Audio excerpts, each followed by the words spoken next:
Greetings. It's me, Wayman29, and this is a reply to Josh Buckler. Um, his topic is original sin, a religious philosophical rambling. Where did we humans get the idea for original sin? Very interesting conversation going on here, because I'm sure a lot of people wonder about that. I don't know. I think he went through the whole video and didn't really say where the idea originated from, as far as the aspect of it and the idea of it in Christianity. Probably the earliest to come out on original sin is the Apostle Paul, and his theology had a lot to do with the formation of how people thought about the biblical text, the New and the Old, after he started talking about it. So basically, he was one of the people who built the theology. As things got rolling later on, you get the Gospels after that. Apostle Paul was probably like, 30, 35 AD.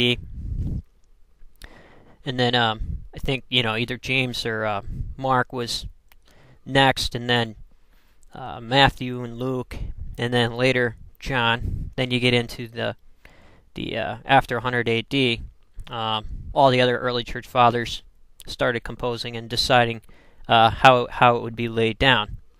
So basically, the Apostle Paul's view, which is the Jewish view, ended up causing some trouble, which is why Paul went on a mission trip, because it wasn't exactly in tune with the way the early Christians think or thought.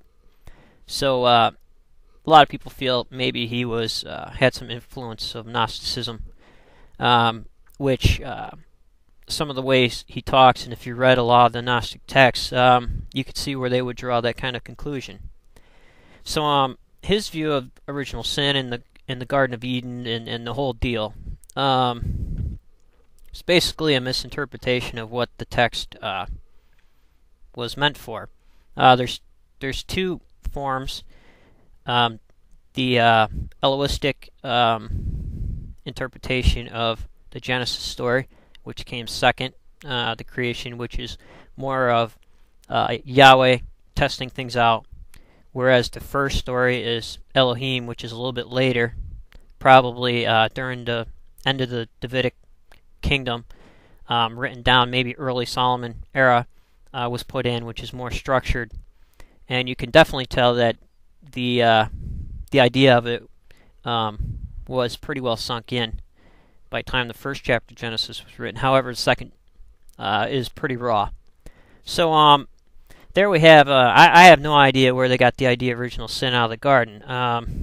The serpent, some scholars think, probably duped Eve into eating good and evil, rather than taken from the tree of life. And later on, you hear Yahweh say, we need to get them out of the garden lest they eat from the tree of life and become like gods, which is the goal that man has been trying to do even before that. In the Epic of Gilgamesh, the serpent comes out of the waters and takes the plant that he has for everlasting life. So that's preserved for the gods, everlasting life.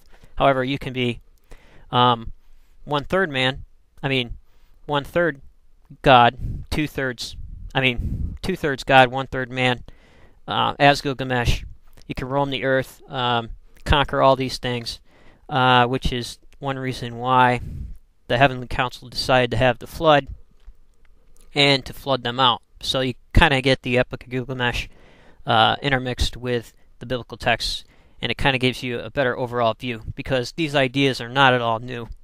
And the idea of original sin did not occur until the New Testament and with the Apostle Paul, because one of the Babylonian era texts in Ezekiel 18, it explains that definitely how the Jews believed that.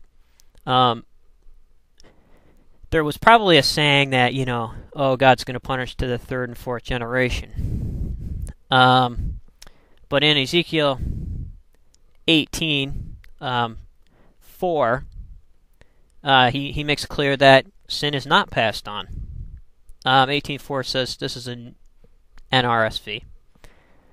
Know that all lives are mine. The life of the parent as well as the life of the child is mine. It is only the person who sins that shall die. If a man is righteous and does what is lawful and right, and he goes on a list of things about basically a little law code here, and he goes down like 3 or 4 generations after that in that chapter, explaining how sin is not passed on. Even in Egyptian writings, you weren't born with sin.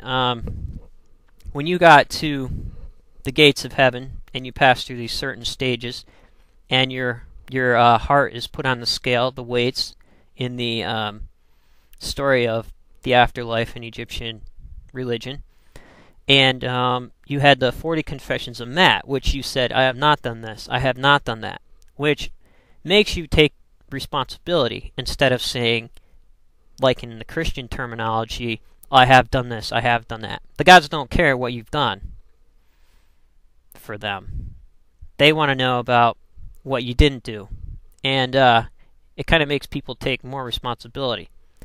And the whole idea of sin just being wiped away by a verbal confession is totally out of place in both Hebrew and in the ancient Near East.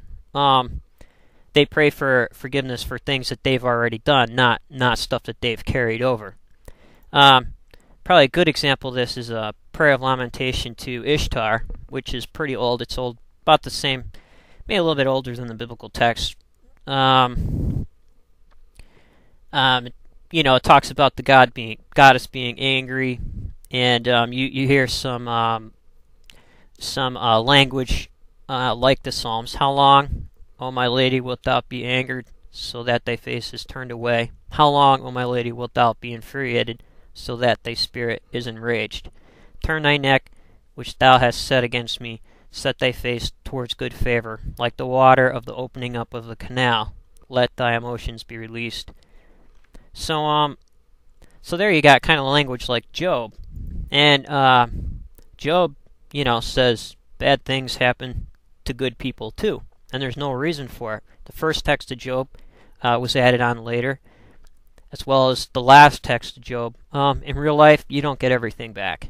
So that's my opinion of original sin. Man had a chance in the garden to live forever. Didn't have anything to do with the woman.